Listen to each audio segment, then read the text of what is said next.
ಓಂ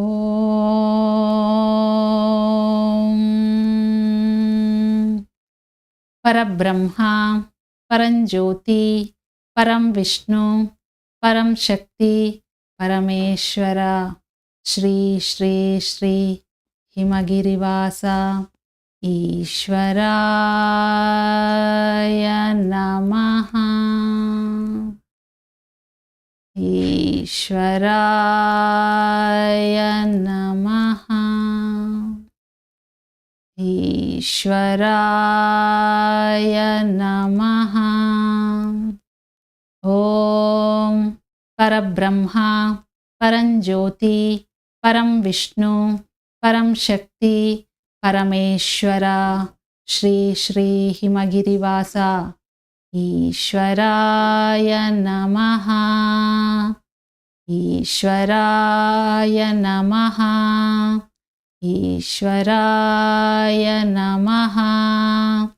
ಓಂ ಪರಬ್ರಹ್ಮ ಪರಂಜ್ಯೋತಿ ಪರಂ ವಿಷ್ಣು ಪರಂ ಶಕ್ತಿ ಪರಮೇಶ್ವರ ಶ್ರೀ ಶ್ರೀ ಶ್ರೀ ಹಿಮಗಿರಿವಾಸ ಈಶ್ವರಾಯ ನಮಃ. ಈಶ್ವರಾಯ ನಮಃ.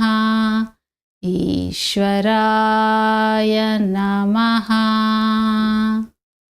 ಶುಕ್ಲಾಂಬರಧರಂ ವಿಷ್ಣುಂ ಶಶಿವರ್ಣಂ ಚತುರ್ಭುಜಂ ಪ್ರಸನ್ನವದನಂ ಧ್ಯಾಯೇತ್ ಸರ್ವವಿಘ್ನೋಪಶಾಂತಯೇ. ವಕ್ರತುಂಡ ಮಹಾಕಾಯ ಕೋಟಿ ಸೂರ್ಯ ಸಮಪ್ರಭಾ ನಿರ್ವಿಘ್ನಂ ಕುರು ಮೇ ದೇವ ಸರ್ವಕಾರ್ಯೇಷು ಸರ್ವದಾ. ಶೋಕ ವಿನಾಶಕಾರಣಂ ನಮಾಮಿ ವಿಘ್ನೇಶ್ವರ ಪಾದ ಪಂಕಜಂ. ಶೋಕ ವಿನಾಶಕಾರಣಂ ನಮಾಮಿ ವಿಘ್ನೇಶ್ವರ ಪಾದ ಪಂಕಜಂ. ಗುರು ಬ್ರಹ್ಮ ಗುರುರ್ವಿಷ್ಣು ಗುರುದೇವೋ ಮಹೇಶ್ವರ ಗುರು ಸಾಕ್ಷಾತ್ ಪರಬ್ರಹ್ಮ ತಸ್ಮೈ ಶ್ರೀ ಗುರವೇ ನಮಃ. ತಸ್ಮೈ ಶ್ರೀ ಗುರವೇ ನಮಃ. ಈಶ್ವರ ಸ್ವರೂಪವಾದಂತಹ ಸಭೆಗೆ ನಮಸ್ಕಾರಗಳು. ನಾವು ಕಳೆದ ಭಾಗದಲ್ಲಿ ಮನುಷ್ಯನ ಅಶಾಂತಿಗೆ ನಿಜವಾದಂತಹ ಕಾರಣ ಏನು ಹಾಗೂ ಅದರಿಂದ ಅವನು ಹೇಗೆ ಹೊರಬರೋದಕ್ಕೆ ಉಪಾಯ ಇದೆ ಅನ್ನೋ ಆಚಾರ್ಯರ ಚಿಂತನೆಗಳನ್ನು ನೋಡ್ತಾ ಇದ್ವಿ. ಈಗ ಅದರ ಮುಂದುವರೆದ ಭಾಗವಾಗಿ ನೋಡೋದಾದ್ರೆ ನಮ್ಮಲ್ಲಿರುವಂತಹ ತಪ್ಪು ಕಲ್ಪನೆಗಳನ್ನು ಸರಿ ಮಾಡಲು ಹೀಗೆ ಹೇಳ್ತಾರೆ. ಇವೆಲ್ಲ ಮಿಥ್ಯಬಂಧನಗಳು ಎನ್ನುವ ಭ್ರಮೆಯಿಂದ ಜೀವನವನ್ನು ದೂರ ಮಾಡಿಕೊಳ್ಳಬೇಕಾದಂತಹ ಅವಶ್ಯಕತೆ ಇಲ್ಲ. ದೇವರ ಧ್ಯಾನಕ್ಕಾಗಿ ಸಾಂಸಾರಿಕ ಬಂಧನಗಳನ್ನಾಗಲಿ ಅಥವಾ ನಮಗೆ ಇರುವಂತಹ ಜವಾಬ್ದಾರಿಗಳನ್ನಾಗಲಿ ಬಿಟ್ಟು ಬಿಡಬೇಕಾದಂತಹ ಅವಶ್ಯಕತೆ ಇಲ್ಲ. ಸರ್ವಲೋಕಗಳನ್ನು ವಿನ್ಯಾಸ ಮಾಡಿದಂತಹ ಸರ್ವಜ್ಞನಾದ ಸರ್ವವ್ಯಾಪಕ ಸರ್ವಾಂತರ್ಯಾಮಿಯ ಸಾಕ್ಷಾತ್ಕಾರಕ್ಕೆ ಎಲ್ಲೆಲ್ಲೋ ಹುಡುಕುವ ಅವಶ್ಯಕತೆ ಇಲ್ಲ. ಒಂದು ವೇಳೆ ಹಾಗೆ ಹುಡುಕಿದರೂ ಸಿಗಲ್ಲ. ಹಾಗೆ ಮಾಡಿದರೆ ಅದರಿಂದ ಏನು ಪ್ರಯೋಜನವೂ ಇಲ್ಲ. ಅದು ವ್ಯರ್ಥ ಪ್ರಯತ್ನ ಅಷ್ಟೆ. ಮನುಷ್ಯ ಒಮ್ಮೆ ತನ್ನ ಹೃದಯಾಂತರಾಳಕ್ಕೆ ಬಗ್ಗಿ ನೋಡಿದರೆ ಸಾಕು, ಬ್ರಹ್ಮಾಂಡವೆಲ್ಲ ಹುಡುಕುವಂಥ ಅವಶ್ಯಕತೆ ಇಲ್ಲ. ಸಾಧಾರಣವಾಗಿ ಕತ್ತಲಲ್ಲಿ ಹಗ್ಗನ್ನ ನೋಡಿ ಹಾವು ಅಂತ ಭ್ರಮೆ ಪಟ್ಟು ಭಯ ಪಡೋದು ಮನುಷ್ಯನ ಸಹಜವಾದಂಥ ಸ್ವಭಾವ. ಇದನ್ನ ನಾವು ವಿಚಾರ ಮಾಡಿ ನೋಡಿದಾಗ ನಮಗೆ ತಿಳಿಯೋದೇನು ಅಂದರೆ, ಹಗ್ಗ ಇದ್ದಿದ್ದು ನಿಜಾನೇ, ಆದರೆ ಅದನ್ನ ಹಾವು ಅಂದ್ಕೊಂಡಿದ್ದು ಭ್ರಮೆ. ಈ ಭಯ ಸಾಮಾನ್ಯವಾಗಿ ಎಲ್ಲ ವಯಸ್ಸಿನಲ್ಲೂ ಇರುತ್ತೆ. ಭಯ ಮನುಷ್ಯನ ಸಹಜವಾದಂಥ ಗುಣ. ಇಂತಹ ಸಹಜ ಲಕ್ಷಣದಿಂದಲೇ ಸಿಂಹಗಳು, ಹುಲಿಗಳು, ಆನೆಗಳು ಇವೇ ಮುಂತಾದಂತಹ ಕಾಡು ಪ್ರಾಣಿಗಳ ಚಿತ್ರಾನ್ನ ನೋಡಿದ್ರೆ ಕ್ರೂರತ್ವದ ಭಾವನೆ ಉಂಟಾಗುತ್ತೆ. ನಮಗೆ ಈ ರೀತಿಯ ಭಾವನೆ ಉಂಟಾಗೋದಕ್ಕೆ ಕಾರಣ ಪ್ರಾಣ ಇರುವಂತಹ ಈ ಪ್ರಾಣಿಗಳ ಕ್ರೂರತ್ವದಿಂದ ನಮಗೆ ಆಗುವಂಥ ತೊಂದರೆಗಳು. ಒಮ್ಮೆ ಈ ಭಯನ ಬಿಟ್ಟು ಮುಂದೆ ಇರೋದು ಬೊಂಬೆ ಅಥವಾ ಒಂದು ಮಣ್ಣಿನ ಮುದ್ದೆ ಅಥವಾ ಒಂದು ಹಾಳೆ ಮೇಲಿರುವಂಥ ಚಿತ್ರ ಅನ್ನೋವಂಥ ಸತ್ಯನ ಅರಿತುಕೊಂಡಾಗ ಆ ಬೊಂಬೆಯಲ್ಲಿ ನಮಗೆ ಜಡತ್ವ ಕಾಣಿಸುತ್ತೆ.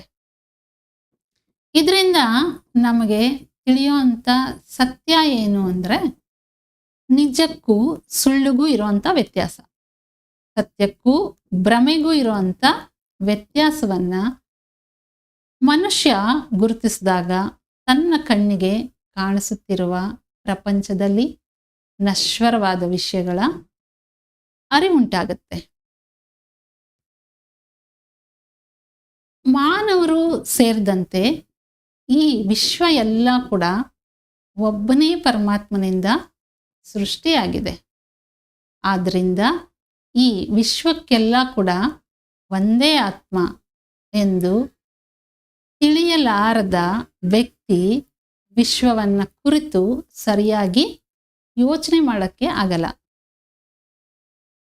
ಕಣ್ಣು ಮುಂದೆ ಇರುವಂಥ ಹಗ್ಗನ್ನ ಹಾವು ಅಂತ ಭ್ರಮೆಗೊಳಗಾದ ಹಾಗೇನೆ ಇಲ್ಲದನ್ನ ಹೌದು ಅಂತ ಊಹಿಸ್ಕೊಳ್ಳೋದು,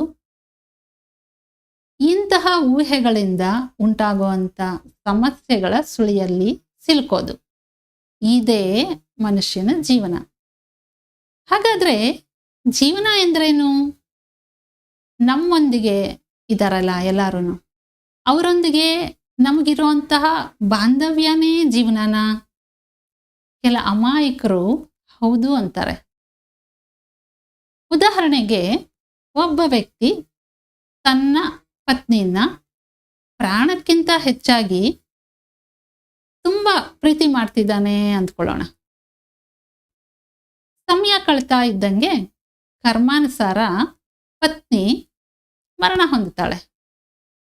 ಆಗ ಆ ವ್ಯಕ್ತಿ ಏನಾಗ್ತಾನೆ? ಅವನು ಹೇಗೆ ಪ್ರತಿಕ್ರಿಯಿಸ್ತಾನೆ? ಪತ್ನಿ ಸಾವಿನಿಂದ ಅವನ ಸ್ಥಿತಿ ಶೋಚನೀಯವಾಗುತ್ತೆ, ದಯನೀಯವಾದಂಥ ಸ್ಥಿತಿಗೆ ತಲುಪ್ತಾನೆ. ಅತಿಯಾದ ದುಃಖ ಸಾಗರದಲ್ಲಿ ಮುಳುಗಿ ಹೋಗ್ತಾನೆ. ಹೀಗೆ ಆತನಲ್ಲಿ ಮನೆ ಮಾಡಿದಂತಹ ದುಃಖ ಆತನನ್ನ ಮಾನಸಿಕವಾಗಿ, ಭಾವನಾತ್ಮಕವಾಗಿ, ಶಾರೀರಿಕವಾಗಿ ದುರ್ಬಲನನ್ನಾಗಿಸುತ್ತೆ. ಜೀವನದ ಮೂಲಭೂತ ಸಿದ್ಧಾಂತ ಎಂದರೆ ಏನು ಎನ್ನೋದನ್ನ ಮರೆತು ಮನುಷ್ಯ ಕೆಲ ಪರಿಸ್ಥಿತಿಗಳಲ್ಲಿ ಅವಿವೇಕದಿಂದ ಮೂರ್ಖನಾಗಿ ಬಿಡ್ತಾನೆ.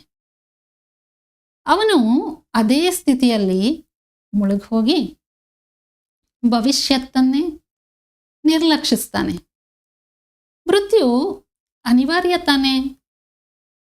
ವ್ಯಕ್ತಿ ಜೀವನದಲ್ಲಿ ಜನನ ಮೊದಲು, ಮರಣ ತುದಿ ಅಂದರೆ ಅಂತ್ಯ.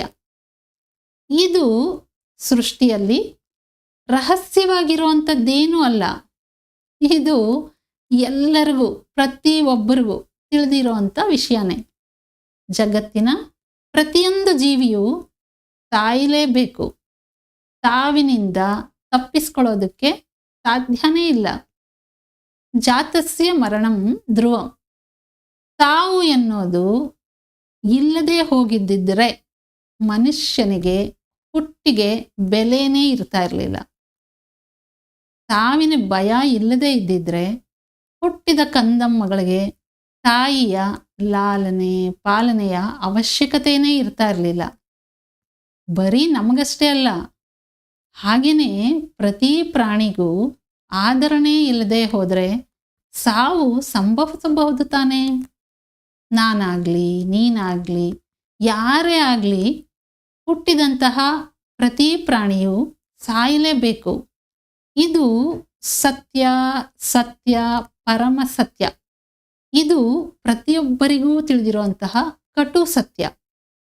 ಆದರೂ ಮನುಷ್ಯ ಸಾವಿಗೆ ಏಕೆ ಹೀಗೆ ಆಂತರಿಕವಾಗಿ ಸ್ಪಂದಿಸ್ತಾನೆ? ಸಾವು ಅಂದ ತಕ್ಷಣ ಏಕೆ ತಳಮಳಗೊಳ್ತಾನೆ? ಪ್ರಕೃತಿಯ ನಿಯಮಾನುಸಾರ ಬರುವ ಈ ಸಾವು ಅಂದರೆ ಮನುಷ್ಯನಿಗೇಕೆ ಇಷ್ಟೊಂದು ಭಯ, ಆತಂಕ, ನೋವು? ಅಶಾಶ್ವತ ಜೀವನದ ಬಗ್ಗೆ ಚಿಂತಿಸೋದಕ್ಕಿಂತಲೂ ತನ್ನ ಆಲೋಚನೆಗಳನ್ನು ಶಾಶ್ವತವಾದ ಸ್ಥಿರವಾದಂತಹ ವಿಷಯಗಳ ಕಡೆಗೆ ಮನಸ್ಸನ್ನು ತಿರುಗಿಸೋದ್ರಿಂದ ಮಾನಸಿಕ ಪ್ರಬುದ್ಧತೆ, ಸುಖ ದುಃಖಗಳನ್ನು ಸಮವಾಗಿ ಸ್ವೀಕರಿಸಬಲ್ಲಂತಹ ಸ್ಥಿತಪ್ರಜ್ಞೆ, ಪ್ರೌಢತೆ ಉಂಟಾಗತ್ತೆ. ಪತ್ನಿಯ ಮರಣ ಈತನ ದುಃಖಕ್ಕೆ ಕಾರಣ. ಆಕೆಯೊಂದಿಗೆ ತಾನು ಕಳೆದ ಜೀವನವೇ ನಿಜವಾದ ಸಂತೋಷ ಎಂಬ ಭ್ರಮೆಯಿಂದ ವ್ಯಕ್ತಿ ಹೊರಬಂದ್ರೆ ಜನನ ಮರಣಗಳ ಆಚೆಗಿನ ಸತ್ಯದ ಅರಿವು ಉಂಟಾಗುತ್ತೆ. ಈ ತಾತ್ಕಾಲಿಕ ಸುಖ ದುಃಖಗಳಿಗೆ ಮಿಗಿಲಾದಂತಹ ಅತ್ಯದ್ಭುತವಾದ ಸಂತೋಷ, ಸುಖಾನ್ನ ಹೊಂದುತ್ತಾನೆ. ಆಗ ಮಾತ್ರ ಜೀವನದ ನಿಜವಾದ ಮೌಲ್ಯ ಅರ್ಥ ಆಗತ್ತೆ. ಇಲ್ಲಿ ಆಚಾರ್ಯರು ಒಂದು ವಿಷಯವನ್ನ ನಮಗೆಲ್ಲ ಸ್ಪಷ್ಟೀಕರಿಸಬೇಕು ಅಂತಿದ್ದಾರೆ. ಅದೇನಂದ್ರೆ, ಭೌತಿಕ ಪ್ರಪಂಚದಲ್ಲಿ ಮನುಷ್ಯನಿಗೆ ಗೋಚರಿಸುವಂತಹ ಪ್ರತಿಯೊಂದು ವಿಷಯವು ಮನುಷ್ಯನಿಗೆ ಮೋಸ ಮಾಡುತ್ತೆ. ಮೋಹಾಂಧಕಾರದಲ್ಲಿ ಮನುಷ್ಯನ ಮುಳುಗಿಸಿ ಬಿಡುತ್ತೆ. ಸತ್ಯ ಏನು ಅಂದರೆ, ನಮ್ಮ ಸುತ್ತಲೂ ಆವರಿಸಿರುವಂತಹ ಅನಂತವಾಗಿರುವಂಥ ಈ ವಿಶ್ವವೆಲ್ಲ ಕೂಡ ಆ ಸರ್ವಾಂತರ್ಯಾಮಿ ಸತ್ಯ ಸ್ವರೂಪಿಯ ಅತಿ ಚಿಕ್ಕ ಅಂಶ ಮಾತ್ರನೇ. ಈ ಪರಮ ಸತ್ಯನ್ನ ಮನುಷ್ಯ ಅರಿತುಕೊಳ್ಳೋ ತನಕ ಭಗವಂತನು ತನಗೆ ಕೊಟ್ಟಿರುವ ಅಪರೂಪದ ಜೀವನವನ್ನ ವ್ಯರ್ಥ ಮಾಡ್ಕೊಳ್ತಾನೇ ಇರ್ತಾನೆ. ಅತ್ಯಂತ ಅಪರೂಪ ಹಾಗೂ ಅತ್ಯುತ್ತಮವಾದ ಅವಕಾಶವನ್ನ ವ್ಯರ್ಥ ಮಾಡ್ಕೊಳ್ತಾ ಇರ್ತಾನೆ. ಹಾಗಾದ್ರೆ ಪರಿಪೂರ್ಣವಾದ ಸರ್ವಶಕ್ತನಾದ ವಿಶ್ವಾತ್ಮ, ವಿಶ್ವಸ್ವರೂಪನನ್ನ ಅರ್ಥಕೊಳ್ಳಬೇಕಾದ್ರೆ ನಿರಂತರ ಜಪ, ತಪ, ಹೋಮ, ದೀಕ್ಷೆ, ರುದ್ರಾಕ್ಷಿ ಧಾರಣೆ, ಭಜನೆ, ಸಂಕೀರ್ತನೆ ಹೀಗೆ ವಿವಿಧ ದೇವತಾ ರೂಪಗಳಿಗೆ ಪ್ರತಿನಿತ್ಯ ಪೂಜೆ, ಅರ್ಚನೆ, ಆರತಿ ಮಾಡೋದ್ರಿಂದ ಸಾಧ್ಯನೇ? ಅಂತಹ ಯಾವ ನಿಯಮಗಳೂ ಇಲ್ಲದೇನೆ ಜೀವನವನ್ನ ಸಾರ್ಥಕಗೊಳಿಸಬಹುದಾದಂತಹ ದಾರಿ ಇದೆ ಅಂತಾರೆ ಆಚಾರ್ಯರು. ಅವರು ಹೇಳ್ತಾರೆ, ಒಂದು ಚಿಕ್ಕ ದೀಪದ ಸಹಾಯದಿಂದ ಕತ್ತಲಲ್ಲಿ ದೂರದವರೆಗೆ ನಾವು ಸಾಗಬಹುದು ತಾನೆ. ಹಾಗೆ ಜೀವನದ ಕತ್ತಲೆಗೂ ಒಂದು ಪುಟ್ಟ ಬೆಳಕಿನ ದಿವಿಗೆ ಇದೆ. ಅದೇ ಆಧ್ಯಾತ್ಮ ಅನ್ನುವಂಥ ಪುಟ್ಟ ದಿವಿಗೆ. ಶಾಶ್ವತವಾದ ಸತ್ಯಗಳನ್ನು ಸ್ಪಷ್ಟವಾಗಿ ಗುರುತಿಸಬೇಕು ಅಂದರೆ ಹೃದಯದಲ್ಲಿ ಆಧ್ಯಾತ್ಮ ಅನ್ನುವಂತಹ ಒಂದು ಚಿಕ್ಕ ದಿವಿಗೆಯನ್ನ ಹಚ್ಚಿಕೊಂಡ್ರೆ ಸಾಕು. ನಿಶ್ಚಲವಾದಂಥ ಮನಸ್ಸು, ಶಾಂತ ಚಿತ್ತ, ನಿಷ್ಠಾವಂತ ಜೀವನ ಶೈಲಿಯನ್ನ ಅಳವಡಿಸಿಕೊಂಡು ಸತ್ಯಸ್ವರೂಪನಾದಂತಹ ಸರ್ವಾಂತರ್ಯಾಮಿಯಾದ ಭಗವಂತನ ಚಿಂತನೆಯಿಂದ ಮನುಷ್ಯ ಪರಿಶುದ್ಧನಾಗ್ತಾನೆ, ಪರಮಾತ್ಮನಿಗೆ ಪ್ರೀತಿ ಪಾತ್ರನಾಗ್ತಾನೆ.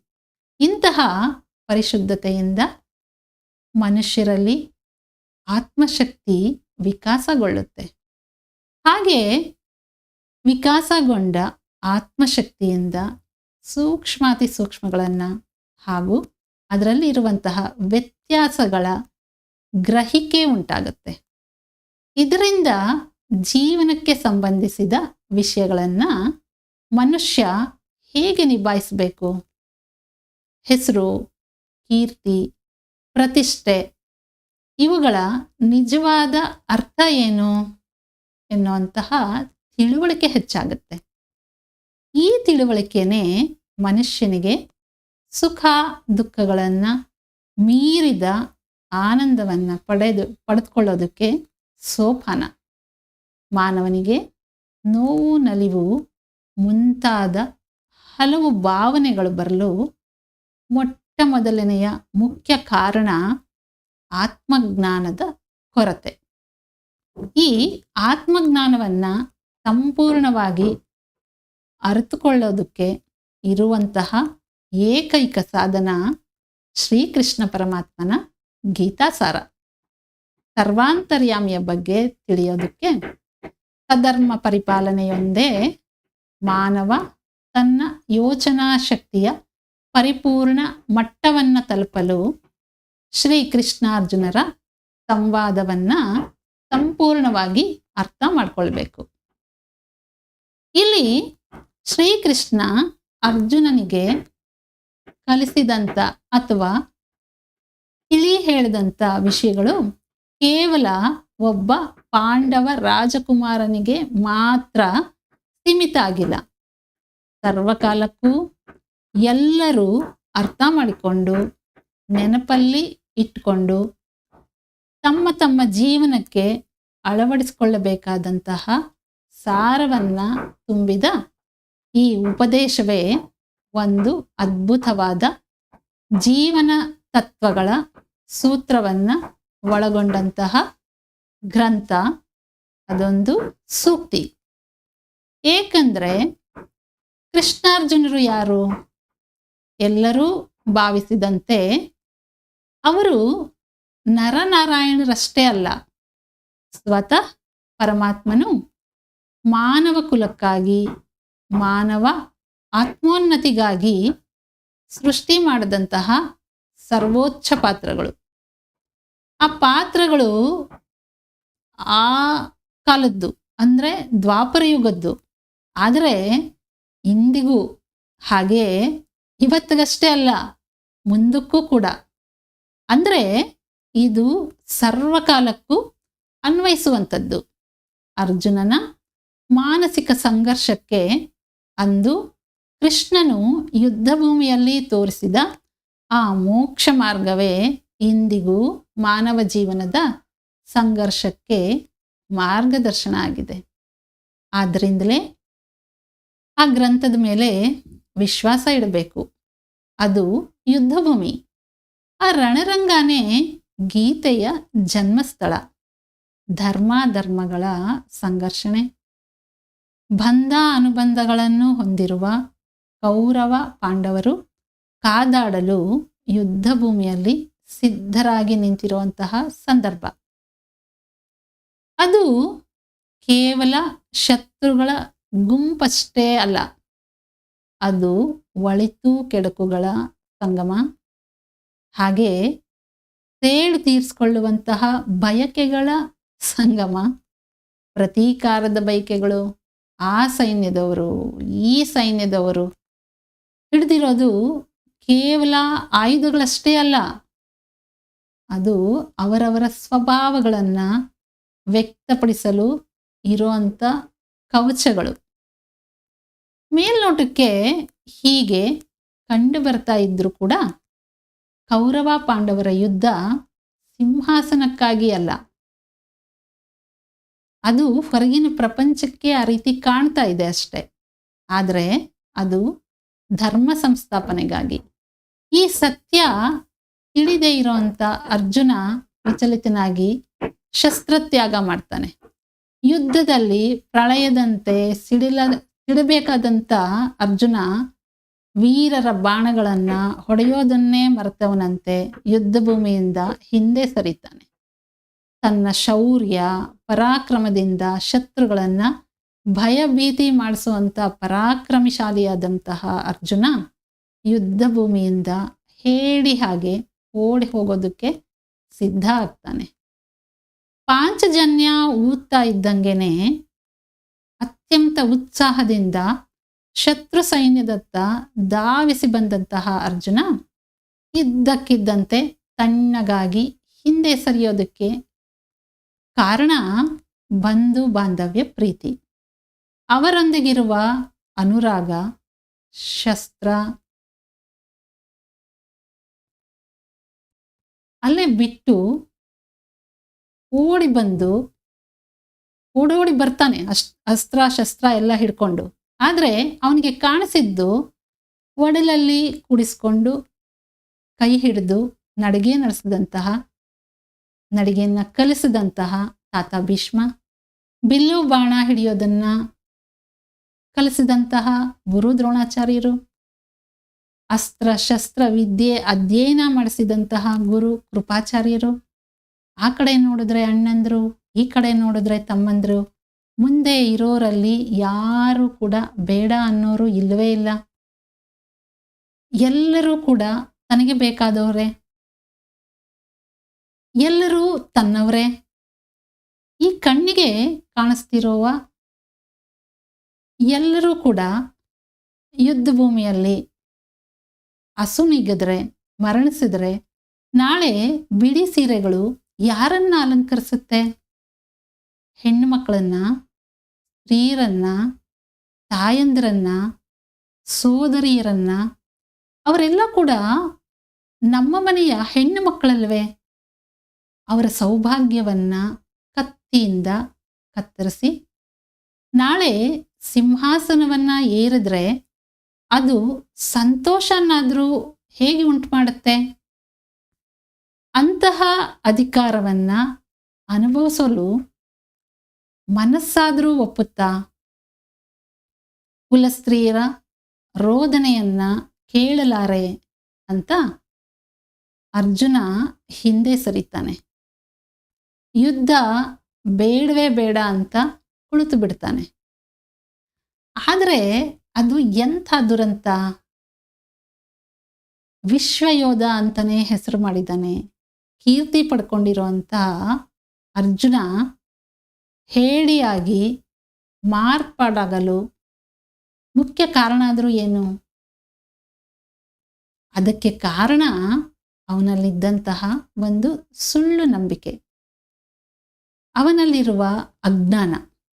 ಅರ್ಜುನನಲ್ಲಿ ಈ ರೀತಿಯ ಬದಲಾವಣೆಗೆ ಕಾರಣವೇನೆಂದ್ರೆ ಈ ಯುದ್ಧದಲ್ಲಿನ ಸೋಲು ಗೆಲುವು, ಅದರ ಫಲಿತಾಂಶ ಮತ್ತು ಅದರಿಂದ ಉಂಟಾಗುವ ಪರಿಣಾಮಗಳು ಎಲ್ಲ ಕೂಡ ನನ್ನ ಮೇಲೇನೆ ಅವಲಂಬಿತ ಆಗಿದೆ ಎನ್ನುವ ಆತನ ಭ್ರಮೆ. ತನ್ನ ಪರಾಕ್ರಮದಿಂದ ಸಾಧಿಸುವ ಜಯಕ್ಕೆ ಎದುರಾಳಿಯ ಸೋಲಿನಿಂದ ಉಂಟಾಗುವ ಪರಿಣಾಮಗಳಿಗೆ ನಾನೇ ಕಾರಣ ಆಗ್ತೇನೆ ಎಂದು ಅರ್ಜುನ ಭಾವಿಸುತ್ತಾನೆ. ಆ ಭಾವನೆ ಆತನನ್ನ ಯುದ್ಧದಿಂದ ವಿಮುಖನನ್ನಾಗಿ, ನಿರಾಸಕ್ತನನ್ನಾಗಿ ಮಾಡುತ್ತೆ. ಈ ಪರಿಪಕ್ವವಲ್ಲದ ಮಾನಸಿಕ ಸ್ಥಿತಿ ಹಾಗೂ ಆಲೋಚನೆಗಳ ಮಧ್ಯೆ ಉಂಟಾಗುವಂಥ ಸಂಘರ್ಷಣದಿಂದ ಅರ್ಜುನ ತನ್ನ ಮನೋಬಲವನ್ನ ಕಳೆದುಕೊಳ್ತಾನೆ. ತನ್ನ ಹಿಂದೆ ನಿಂತು ನಡೆಸ್ತಾ ಇರುವ ಭಗವಂತನ ಉಪಸ್ಥಿತಿಯನ್ನು ಕೂಡ ನಿರ್ಲಕ್ಷಿಸ್ತಾನೆ.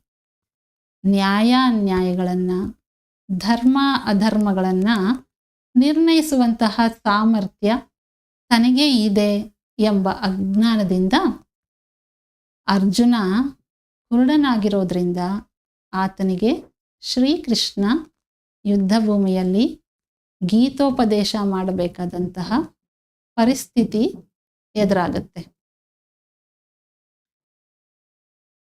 ಮಾನವ ಜನ್ಮಕ್ಕೆ ಅರ್ಥ ಏನು?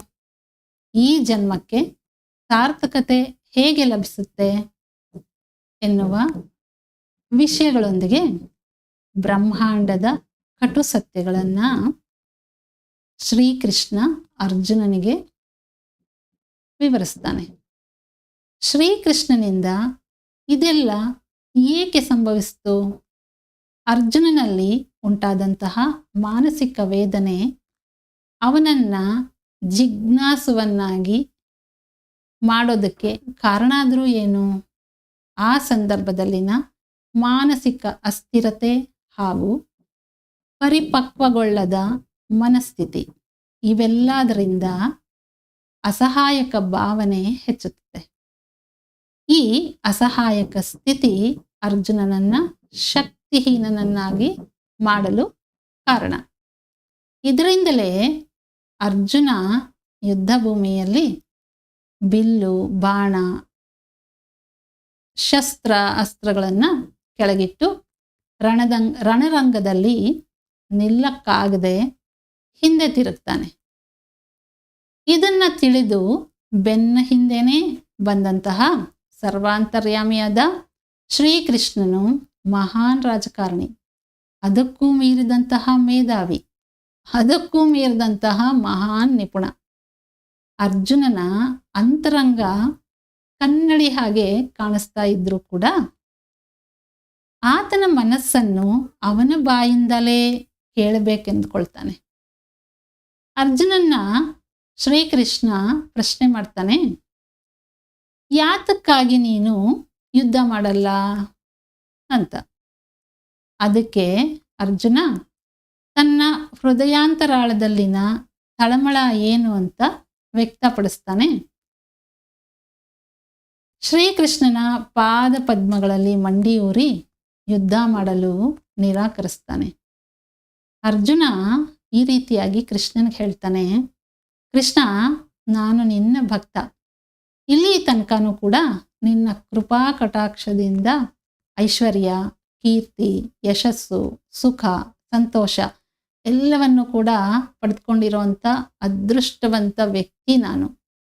ನಿನ್ನ ಅಂಕೆ ಸಂಖ್ಯೆಯಲ್ಲಿ ಯೋಧರಿಗೆ ಯೋಧ ಅಂತ ಗುರುತಿಸಲ್ಪಟ್ಟಿರುವಂತಹ ಪರಾಕ್ರಮಶಾಲಿ ನಾನು. ವೀರನಾದ್ದರಿಂದ ಯುದ್ಧಭೂಮಿ ಅಂದರೆ ನನಗೆ ಪ್ರೀತಿ. ಜಯದ ಕನಸು ಕಾಣೋದು ಪರಮವೀರರ ಲಕ್ಷಣ. ಆದರೆ ಏನೋ ಈ ದಿನ ನನ್ನ ಮನಸ್ಸು ಯುದ್ಧದ ಸುಖನ ಬಯಸ್ತಾ ಇಲ್ಲ. ಕೈಯಲ್ಲಿ ಆಯುಧಗಳನ್ನು ಹಿಡಿದು ಶತ್ರು ನಾಶ ಮಾಡಬೇಕು ಅನ್ನುವಂಥ ಸಮರೋತ್ಸಾಹ ಉಂಟಾಗ್ತಾ ಇಲ್ಲ. ಈಗ ಇಲ್ಲಿ ನನ್ನ ಕಣ್ಣಿಗೆ ಕಾಣಿಸ್ತಿರೋಂತಹ ಆತ್ಮೀಯರನ್ನ, ನನ್ನವರನ್ನ ಯುದ್ಧದಲ್ಲಿ ವಧಿಸಿ ಅವರ ಮರಣಕ್ಕೆ ನಾನು ಕಾರಣ ಆಗ್ಲಾರೆ. ಆ ಪಾಪದ ಫಲದಿಂದ ಸಿಗೋವಂಥ ಜಯವನ್ನ ಸಂತೋಷದಿಂದ ಸ್ವೀಕರಿಸೋದಾದ್ರೂ ಹೇಗೆ? ನನ್ನಿಂದ ಸಾಧ್ಯ ಇಲ್ಲ. ರಾಜ್ಯಕ್ಕಾಗಿ ನಾನು ಈ ಸಾಮೂಹಿಕ ಮಾರಣ ಹೋಮದ ಜವಾಬ್ದಾರಿಯನ್ನ ತೆಗೆದುಕೊಳ್ಳೋದಕ್ಕೆ ಸಾಧ್ಯ ಇಲ್ಲ. ಆಯುಧಗಳನ್ನು ಹಿಡಿಯಲು ನನ್ನಿಂದ ಸಾಧ್ಯ ಇಲ್ಲ. ನಾನು ನಿನ್ನ ಪಾದ ಪದ್ಮಗಳಲ್ಲೇ ಇರ್ತೇನೆ. ನಿನಗೆ ಶರಣಾಗೋದ್ರಲ್ಲಿ ನನಗೆ ತೃಪ್ತಿ ಇದೆ ಅಂತ ಹೇಳಿ ತನ್ನ ದೀನ ಸ್ಥಿತಿಯನ್ನ ತೊಲಗಿಸು ಅಂತ ಶ್ರೀಕೃಷ್ಣನಲ್ಲಿ ಪ್ರಾರ್ಥನೆ ಮಾಡ್ತಾನೆ. ಶ್ರೀಕೃಷ್ಣ ಅರ್ಜುನನಿಗೆ ಒಲವು ತೋರಿಸ್ತಾನೆ. ಇದರ ಅರ್ಥ ಸಂಪೂರ್ಣವಾಗಿ ಹೃದಯಾಂತರಾಳದಿಂದ ಶರಣಾದ ಭಕ್ತರನ್ನ ಭಗವಂತನು ಸದಾ ತನ್ನ ಕಣ್ಣರೆಪ್ಪೆಯಂತೆ ಕಾಪಾಡ್ತಾನೆ. ಆ ಸರ್ವಾಂತರ್ಯಾಮಿಯ ಅಭಯ ಹಸ್ತ ನಂಬಿದಂತಹ ಭಕ್ತರಿಗೆ ಸದಾ ರಕ್ಷಾ ಕವಚ ಇದ್ದಂತೆ. ಶ್ರೀಕೃಷ್ಣ ಅರ್ಜುನನಿಗೆ ಹಾಗೆ ಅರ್ಜುನನ ಮೂಲಕ ಇಡೀ ಮನುಕುಲಕ್ಕೆ ಸೃಷ್ಟಿಯ ಮತ್ತು ಮಾನವ ಜನ್ಮದ ಮುಖ್ಯ ಉದ್ದೇಶ ಹಾಗೂ ನಿಜವಾದ ಅರ್ಥ ಏನು ಎನ್ನುವುದರ ಅದ್ಭುತ ಜ್ಞಾನವನ್ನ ನೀಡ್ತಾನೆ. ಪರಮಾತ್ಮನ ಕರುಣೆ ಅರ್ಜುನನನ್ನ ಅದೃಷ್ಟವಂತನನ್ನಾಗಿ ಮಾಡುತ್ತೆ. ಶ್ರೀಕೃಷ್ಣನು ಅರ್ಜುನನಿಗೆ ಪಾರಮಾರ್ಥಿಕ ಸತ್ಯವನ್ನ ಬೋಧಿಸಿ ಆತನನ್ನ ಹಾಗೂ ಆತನ ಬುದ್ಧಿಯನ್ನ ಸರಿಯಾದ ಮಾರ್ಗಕ್ಕೆ ತರ್ತಾನೆ. ದಿಕ್ಕು ತಪ್ಪಿದ ಅರ್ಜುನನ ಮನಸ್ಥಿತಿಯನ್ನ ಒಂದು ಉತ್ಕೃಷ್ಟ ಮಟ್ಟಕ್ಕೆ ಏರಿಸೋದರ ಮೂಲಕ ಅರ್ಜುನನಲ್ಲಿ ಲೌಕಿಕ ಧೋರಣೆ, ಸಾಮಾನ್ಯ ಸ್ಥಿತಿ ಮತ್ತು ನೈಸರ್ಗಿಕ ಸಹಜವಾಗಿ ಇದ್ದಂತಹ ಆತಂಕಗಳನ್ನ, ಅಜ್ಞಾನವನ್ನ ನಾಶ ಮಾಡ್ತಾನೆ. ಓಂ ಸಹನಾವವತು ಸಹನೌ ಭುನಕ್ತು ಸಹ ವೀರ್ಯಂ ಕರವಾವಹೈ ತೇಜಸ್ವಿನಾವಧೀತಮಸ್ತು ಮಾ ವಿದ್ವಿಷಾವಹೈ. ಓಂ ಶಾಂತಿ ಶಾಂತಿ ಶಾಂತಿ. ಶ್ರೀ ಗುರು ದತ್ತಾತ್ರೇಯಾರ್ಪಣಮಸ್ತು.